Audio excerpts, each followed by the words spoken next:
Hi guys, welcome to my first video. আজি মানে মই ভিডিঅ' বনাম বুলি ভাবিছোঁ, মানে আজিৰ পৰা আৰু ষ্টাৰ্ট কৰিছোঁ। আপোনালোকে ছাপোৰ্ট কৰি যাব। আৰু মই যাবলৈ ওলাইছোঁ বৰ্তমান মামা আইতাহঁতৰ ঘৰলৈ। আৰু সৰুকৈ কিবা এটা কাম আছিলে, সেইকাৰণে যাব ওলালোঁ। ঘৰ যাই পাই আপোনালোকক দেখুৱাই আছোঁ। এতিয়া বাই বাই। এয়া আহি পালোঁ আইতাহঁতৰ ঘৰ। আহি দেখিলোঁ এইবিলাক কি মেলি দিয়া আছে বাৰু, আপোনালোকে চিনি পাইছেনে? ব'লক মই কৈ দিওঁ।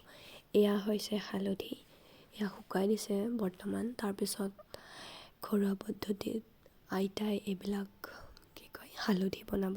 তাৰপিছত এয়া হৈছে এইটো খাৰ। আৰু আপোনালোকৰ এইফালে কি কয় সেইটো আমাক কমেণ্ট বক্সত জনাই দিবচোন। এয়া মানে শুকাই পেলাই যেতিয়া চাই হ'ব তেতিয়া খাৰ বনি যাব। এয়া হৈছে কল, দেখিছে আপোনালোকে। এয়া মানে শিৱৰাত্ৰি আহি আছে নহয়, শিৱৰাত্ৰিত কলৰ প্ৰয়োজন হ'ব, সেইকাৰণে আইতা আঁকিয়াই পেলাই থৈ দিছে। তাৰপিছত উৰহি পাৰি পেলাই আইতাহঁতৰ ঢেৰ উৰহি লাগি আছে। তাকে ভাবিলোঁ উৰহি পাৰিও দিওঁ আৰু লৈও যাওঁ। এতিয়া মানে পাৰা হ'ল বহুতখিনি, আৰু পাৰিম অলপ। এয়া এইখিনি পাৰিলোঁ আৰু অলপ পাৰিম আৰু ঘৰলৈকে তাৰপিছতে আইতা নামৰ পৰা আহিলে। তাৰপিছত ময়ো আৰু প্ৰসাদ নাখাওঁকৈ কেনেকৈ থাকোঁ।